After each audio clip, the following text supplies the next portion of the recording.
बात आज की चैनल के कार्यक्रम सीधी बात में आप सभी का हार्दिक स्वागत और अभिनंदन है।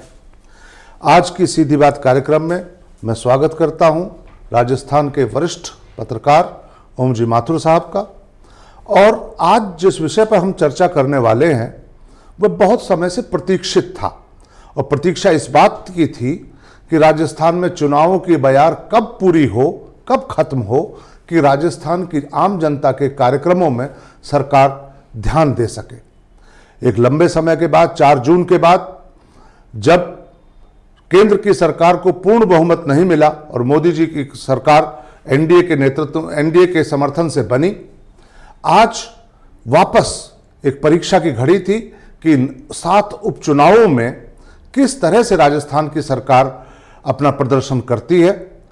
बहुत अद्भुत है राजस्थान सरकार के लिए, मुख्यमंत्री भजन लाल जी के लिए कि 7 में से 5 सीटें आज भारतीय जनता पार्टी जीत चुकी है। मेरा पहला सवाल आपसे यही है भाई साहब कि इन 7 सीटों में से 5 के जीत जाने पर भाजपा और सरकार के मनोबल को आप किस स्तर पर उठा हुआ पाते हैं? देखिए, ये जो उपचुनाव होते 7 सीटों के, ये भजनलाल सरकार का लिटमस टेस्ट था, अग्नि परीक्षा थी भजनलाल सरकार की।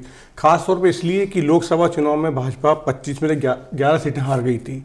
उसके पहले भजनलाल जी उपचुनाव हारे थे श्री करणपुर का, सरकार में आने के बाद, और उनके मंत्री हारे थे उस टाइम।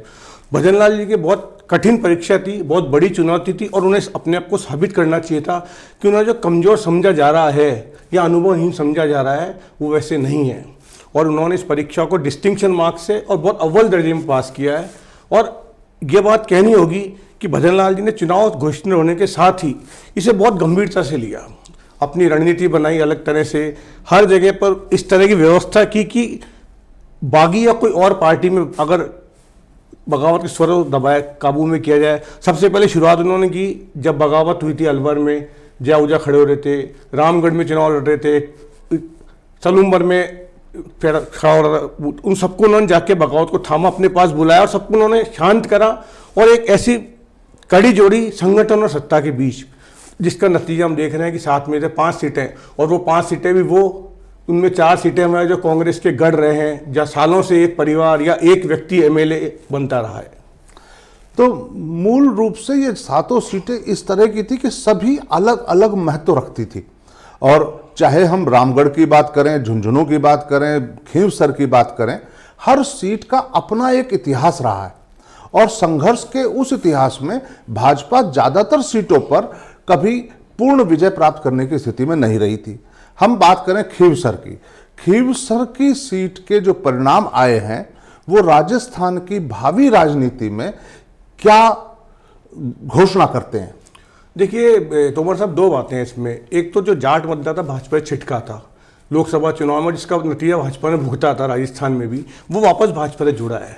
और दूसरी बात, इस परिणाम के एक संकेत और है, बड़बोले नेता, बदतमीज नेता और बददिमाग नेता अब जनता बर्दाश्त नहीं करेगी।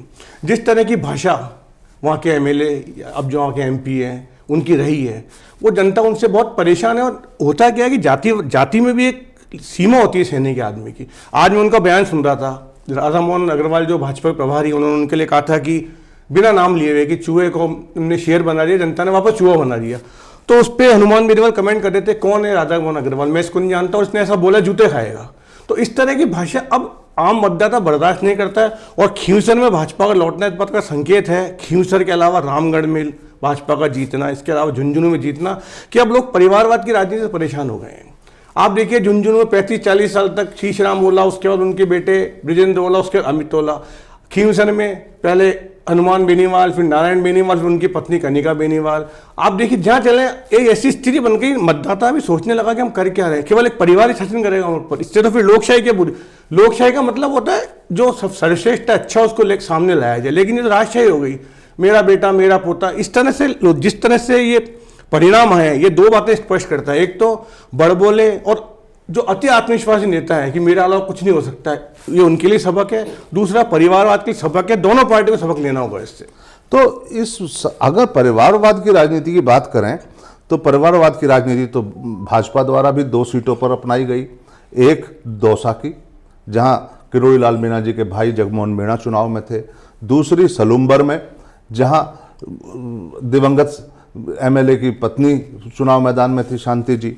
तो इन दोनों से क्या मैसेज निकल के आता है? देखो, दौसा में तो हार हो गई परिवारवाद की, हालांकि कारण उसके बहुत कुछ रहे, और इस कहा जा रहा है कि भाजपा भी नहीं चाहती थी किरोड़ीलाल मीणा के भाई चुनाव जीते, और जो शहरी क्षेत्र में मतदान हुआ है वहाँ ब्राह्मणों और बणियों को, इस बात का संकेत भी कर रहा है कि भाजपा ने वहाँ मीणा का खेल कर दिया, ये इस संकेत स्पष्ट हो गए।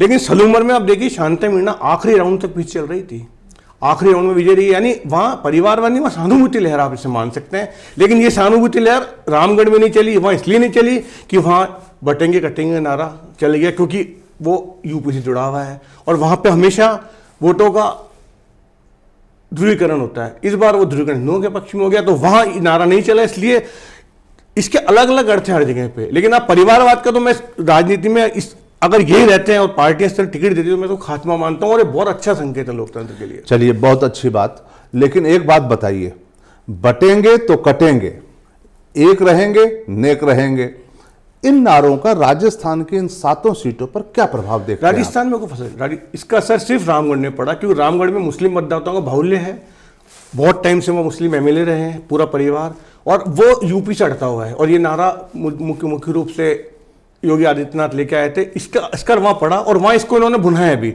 वहाँ आप देख लीजिए, पहले आहूजा थे, वो भी हिंदुत्व की राजनीति के बहुत बड़े वो रहे राजस्थान में, वहाँ नारा चला। लेकिन बाकी मैं कहूँगा यहाँ राजस्थान में शुद्ध रूप से भजनलाल की रणनीति, उनका राजनीतिक चातुर्य, जिन्हें कमजोर, कहावत है ना वो कि मेहनत इतनी खामोशी से करो कि आपकी सफलता आवाज करे, चीख कर शोर मचाए। भजनलाल ने इस बात को साबित कर दिया है। पहले दिन से लेके आप देखिए, टिकट वितरण में भाजपा ने उनको पूरा फ्री हैंड दिया, चुनाव प्रचारी कमान उनके पास रही, सब जगह उन्होंने, आप देखिए मंत्री स्तर पर प्रभारी बनाए गए, संगठन स्तर पर प्रभारी बनाए गए, मंडल स्तर पर प्रभारी बनाए गए, मंत्रियों को बनाया। और एक बात और है, भजनलाल जी जो जिस तरह से संगठन में रहे, उस संगठन का अनुभव होता है, उन्होंने सत्ता में उसको लाके सत्ता संगठन में समन्वय स्थापित कर दिया। और हर भजनलाल जी के लिए अभी भी कहा जा रहा है कि चुनाव जीतने के बाद वो हर छोटे छोटे कार्यकर्ता को खुद व्यक्तिगत फोन कर रहे हैं, उससे इस बात के लिए बधाई देने को कि आपने पार्टी के लिए मेहनत करी। तो ये जो संदेश जाता है छोटे स्तर के कार्यकर्ता पे, और भजनलाल खुद एक जमीन से जुड़े नेता रहे, उन्हें एकदम से, और मेरा मानना है, लोग कह रहे भजनलाल मजबूत हो जाएंगे, भजनलाल तो मजबूत थे, जिसके ऊपर मोदी और अमित शाह का हाथ हो वो कमजोर भाजपा की राजनीति में हो नहीं सकता। पर यह है कि अब उनका अब एक छत्र राज हो गया है, लेकिन वो कामयाब तभी होंगे जब एक छत्र राज में सबको सामूहिक रूप में लेके चलेंगे, और इसमें विशेष रूप से संगठन, जैसे मदन राठौड़ ने बहुत मेहनत करी इस बार, तो अगर इन दोनों का समन्वय बना रहा तो मुझे लगता है कांग्रेस का जो बचा कुछ अभी आधा राजस्थान में बचा है वो हमें अगले चुनाव में शायद देखने को नहीं मिलेगा। तो ऐसा नहीं लगता आपको कि इस बेहतरीन समन्वय जो मदन राठौड़ जी और भजनलाल जी में बना है, इसमें राधा मोहन अग्रवाल जी एक आउटकास्टेड हैं, और वो इस समन्वय की और समावेशी संस्कृति को जो राजस्थान की है उसको कहीं ना कहीं चोट पहुंचा रहे हैं। जो काम बेनीवाल जी कर रहे थे राजस्थान में, जिसे आम जनता स्वीकार नहीं कर रही थी, वही काम राधा मोहन अग्रवाल जी भाजपा में रहकर कर रहे हैं। हाँ, उनके भाषा, बिल्कुल उनके शुरुआती बयान जो आए थे वो ऐसा लग रहा था जैसे पार्टी में मतभेद की स्थिति पैदा कर रहे हैं। जैसे उन्होंने राजेंद्र राठौड़ के लिए कहा था, उसके बाद बेनीवाल के लिए कहा, बीच में और आए थे संगठन के, सत्ता के और जो संगठन करता है, ये भाजपा की संस्कृति के लिए बयान नहीं थे, क्योंकि अगर आप समन्वय के चाप चलेंगे तो आप विजय होंगे। और हमने देखा है कि जब आपने किले ढहा दिए, भजनलाल जी ने इतिहास बना दिया राजस्थान में। आज तक इतना सक्सेस रेट और इस तरह किले ध्वस्त करना आज तक कोई मुख्यमंत्री नहीं कर पाया। इवन अशोक गहलोत का जो रिकॉर्ड था कि वो सत्ता में रहते हुए, विपक्ष में रहते हुए उपचुनाव जीतते हैं, वो भी ये नहीं कर पाए थे। लेकिन कांग्रेस के लिए चुनाव बहुत संदेश देने वाला है, और बहुत खतरनाक स्थिति में कांग्रेस अब भी नहीं संभली। तो हो सकता है कि कांग्रेस का 2028 के आम चुनाव में और अभी होने वाले, आने वाले सालों में होने वाले नगरीय विकास और पंचायती राज चुनाव में शायद मुझे लगता है कोई नाम लेवाना बचे। तो इस मामले को अगर हम कांग्रेस की तरफ लेके चलें, जैसा कि आप बता रहे हैं, तो हम ये जानना चाहते हैं कि ये बताइए हमारे दर्शकों को कि सचिन पायलट और अशोक गहलोत राजस्थान में कांग्रेस का भविष्य अब इनमें से किस पर निर्भर होता दिख रहा है? देखो, तो स्पष्ट है, कांग्रेस का भविष्य तो 5 साल 10 साल पहले पायलट ही थे। लेकिन अशोक गहलोत ने अपनी राजनीतिक चतुराई, तो मैं नहीं कहूँगा इतना चातुर्य है ये राजनीतिक, अब इसके लिए कोई शब्द भी इस्तेमाल नहीं कर सकते बैठ के यहाँ पे जो करते हैं। सचिन पायलट को खत्म करने की साजिश की गई थी, उसमें वो नाकाम रहे। जो आदमी आपको 21 सीट से सत्ता में लेके आया था, आपने उसको मुख्यमंत्री नहीं बनने दिया। और अभी भी आप देख लीजिए 7 उपचुनाव में जो 1 सीट जो जीती है, उसका कारण क्या रहा है? सचिन पायलट।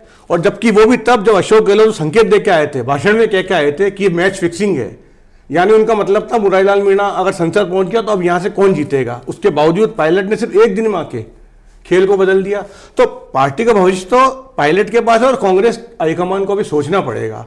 पहले तो दो गुट थे, पायलट और अशोक गहलोत के, अब तो यहाँ टीकाराम जूली गुट अपना गुट लेके चल रहे हैं, डोटासरा अपना गुट लेके चल रहे हैं। मतलब ऐसा लग रहा है गुटबाजी में कांग्रेस और विभक्त होती जा रही है। आपको जब एक होना है, आप देखिए मेरे ख्याल में अशोक गहलोत, पायलट, डोटासरा, इन्होंने कोई सभा जाके साथ नहीं की।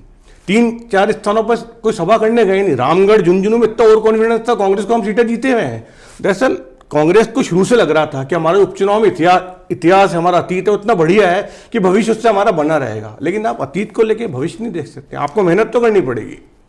अच्छा, अगर इस पूरे परिदृश्य को हम वाइंड अप करना चाहें तो कौन सी लाइन ज्यादा बेहतर है कि भाजपा ने कांग्रेस को हराया या कांग्रेस ने भाजपा को जितवाया रणनीति के आधार पर? इस बार तो भाजपा ने कांग्रेस को हराया है। देखिए, क्योंकि ये हमेशा कहा जाता है कांग्रेस ही कांग्रेस का हराते हैं, लेकिन इस बार जो सीटें जीती गई है, जिस रणनीति से जीतेगी, आप देखिए जब चुनाव घोषित हुए थे उपचुनाव, उस टाइम कितने मुद्दे थे भजनलाल के खिलाफ। ऐसे भर्ती परीक्षा रद्द नहीं हो रही थी, करप्शन के आरोप थे, अपराधों पर लगाम नहीं लग रही थी, अपने उप मुख्यमंत्री प्रेमचंद बैरवा के किस्से चर्चा में थे, किरोड़ीलाल मीणा परेशान कर रहे थे बुरी तरह से, तबादलों को लेके असमंजस था, राजनीतिक नियुक्तियां नहीं हो रही थी, लिस्टें बदली है। तो इतने बड़े मुद्दे थे कांग्रेस के पास, अगर भुनाना चाहती कह सकती थी प्रशासन पूरी तरह फेल है। लेकिन जब कांग्रेस इसको नहीं भुनवा पाई तो इसका संकेत साफ है कि भाजपा ने कांग्रेस को हरवाया। हाँ, कुछ सीटें जो दौसा में है या रामगढ़ में है, इन स्थानों पर कांग्रेस ने तो आपस में भी लड़े हैं, लेकिन इसका नतीजा पे असर मुझे नहीं लगता पड़ता, क्योंकि जिस तरह मेहनत की गई है वो मेहनत अब नजर आ रही है पार्टी के। टिकट वितरण के कारण देवली उनियारा की सीट कांग्रेस ने जबरदस्ती खोई, ऐसा लगता है क्या? नहीं, ये तो आप अपन कह सकते हैं कि नरेश मीणा को टिकट मिल जाता तो वो जीत जाते, या खींवसर में अगर बेनीवाल से कांग्रेस समझौता कर ली तो वहाँ जीत जाते, या सलूम्बर सीट अगर 84 की था उसको। लेकिन ये तो चुनाव के बाद के निष्कर्ष है, अपन उस पर चर्चा कर सकते हैं। लेकिन चुनाव उस टाइम जब आप किसी को टिकट देते हो उस टाइम मतदान की स्थिति क्या रहती है, मतदाता का मनस क्या रहता है, वो हम नहीं जान सकते हैं। इसलिए ये कहना कि कांग्रेस ने कांग्रेस को हरवा दिया, पर ये कांग्रेस को अपना भविष्य तलाशना होगा। और खासतौर पर राहुल गांधी, सोनिया गांधी को वाकई चिंता है कांग्रेस की, तब उनको स्पष्ट रूप से नेतृत्व सचिन पायलट के हवाले करना पड़ेगा। गोविंद सिंह डोटासरा, अशोक गहलोत और टीकाराम जूली इस चुनाव में पूरी तरह नाकारा और नाकाम सिद्ध हुए हैं। और अब इनको अगर अपनी सरकार सत्ता चलानी है, वापस सत्ता में आना है, संगठन मजबूत करना है, तो इनको पायलट के साथ समन्वय सामंजस्य से बैठाना पड़ेगा। पायलट पहले भी नहीं था, देखिए पायलट का क्रेज है आज भी। आप मुझे दौसा में पायलट 10 साल चुनाव नहीं लड़े, उनके पिताजी एक बार लड़े तो उसके बाद अजमेर आ गए, उसके बाद टोंक चले गए 2 चुनाव से, उनके पिताजी थे, लेकिन उसका असर आज तक है। इसका मतलब पायलट और पायलट परिवार की ग्रास रूट है दौसा में इतनी गहरी है कि लोग उनको आज ही पसंद करते हैं। तो इसका मतलब है कि और युवा वर्ग में पायलट का आपने देखा आज भी बहुत महत्व है। आप देखिए आरपीएससी के जो जिस मुद्दे को किरोड़ीलाल मीणा उठा रहे हैं, अभी शुरुआत पायलट ने की, तो पायलट ने अपनी सरकार का से लोहा लिया था, सड़कों में उतरे थे वो। इसलिए अगर कांग्रेस को बचे रहना है, अभी आने वाले समय निगम चुनाव होंगे, परिषद चुनाव है, पंचायत चुनाव है, अगर ये स्थिति रही गुटबाजी की तो मुझे लगता नहीं कि किसी निगम परिषद में कांग्रेस जीत पाएगी। इसलिए ये तो तय करना पड़ेगा। और भजनलाल सरकार अब निर्विकार रूप से चलेगी, निष्पक्ष रूप से चलेगी, और मुझे लगता है भजनलाल अब बिल्कुल खुलकर फैसले लेंगे। अब उनके ऊपर दबाव नहीं रहेगा, जो पहले दबाव रहता था किरोड़ीलाल मीणा का, खासतौर में कहना चाहूँगा, जो हर बात पे सरकार के फैसलों का विरोध करते थे। और दूसरी बात है, अब ये देखना पड़ेगा किरोड़ीलाल मीणा खुद क्या करते हैं, क्या वो इस्तीफा लेंगे या इस सरकार में ऐसी स्थिति में काम करेंगे जब उन्होंने कहा कि मेरे साथ धोखा किया है, जयचंदो ने मुझे हरवा दिया। अब वो जयचंदो के साथ रहेंगे या जयचंदो को छोड़ के फिर वापस अपनी सरकार को परेशान करेंगे, ये बहुत बड़ी और देखने वाली बात होगी।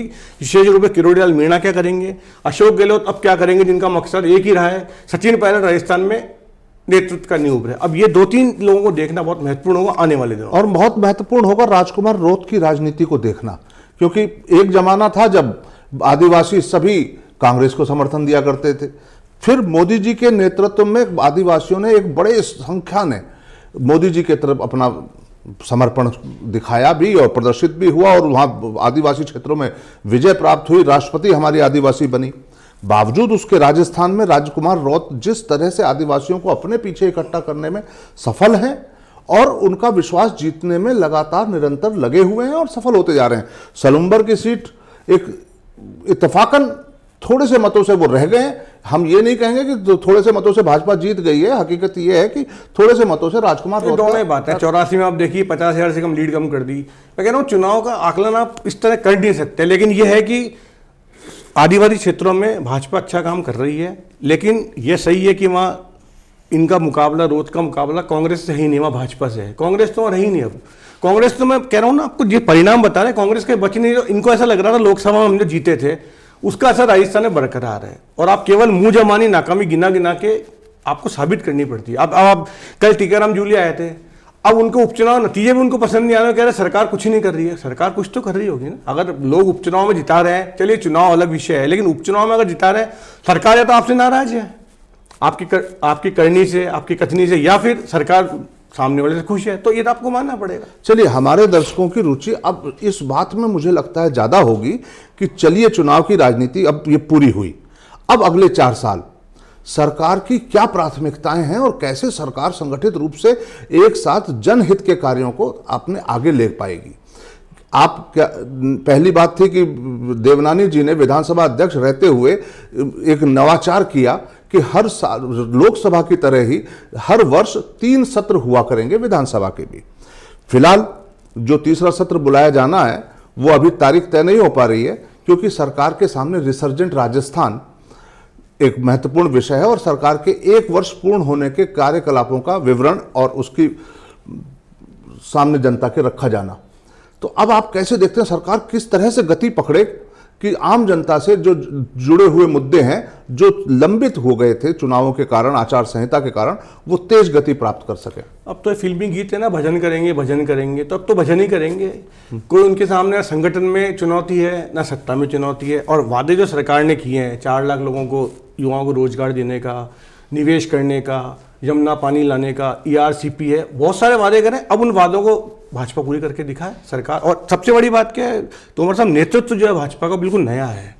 मुख्यमंत्री नए हैं, मंत्री नए हैं, ऐसा कोई दिग्गज नहीं है जैसे जो पहले होता था ना कि अशोक गहलोत बहुत बड़े नेता हैं, जादूगर हैं, वसुंधरा राजे विजनरी लीडर है, तो उनकी पहले छवि पहले बनी भी हुआ करती थी। भजनलाल जी के पास अवसर है अपनी नई छवि गढ़ने का, और विकास के ऐसा आयाम स्थापित करें, उनको लोग याद करें कि हाँ, जमीन से उठकर एक आदमी मुख्यमंत्री बना था और उसने उन सबसे बेहतर काम किया है जिनको हम आज तक राजस्थान में जानते थे। तो दर्शकों, अब वक्त ऐसा आया है कि हमारी भूमिका की शुरुआत अब यहां से होती है। हम अपने अपने क्षेत्र के जनप्रतिनिधियों के माध्यम से अपने रुके हुए कार्यों को, चाहे वो नगर निगम से जुड़े हों, चाहे विधानसभा क्षेत्र के विकास से जुड़े हों, चाहे वो राजस्थान राज्य के साथ जुड़े हुए संदर्भों में कार्य हों, उन सब के लिए अपने जनप्रतिनिधियों से अनुरोध करें, उन्हें पकड़ें और उनके माध्यम से राजस्थान सरकार से अपने अपने क्षेत्रों के कार्यों को कराने के लिए तत्पर हों, लग जाएं, जिससे कि अब विकास की ओर, ये भजन सरिता विकास की ओर हमें ले चले और हम निरंतर आगे बढ़ते जाएं। हमारे विकास कार्य हों, एक स्थायी शांति राजनीति के क्षेत्र में देखी जा रही है, परिलक्षित हो रही है। अब महत्वपूर्ण यह है कि सरकार से हम अपने विकास कार्यों को करवाने के लिए कितने तत्पर हैं, कितने जागरूक हैं और किस तरह से हम जुटकर इस कार्य को पूरा करवाने में अपनी भूमिका का निर्वहन करते हैं। धन्यवाद। आज इतना ही। बहुत बहुत आभार। बहुत बहुत धन्यवाद।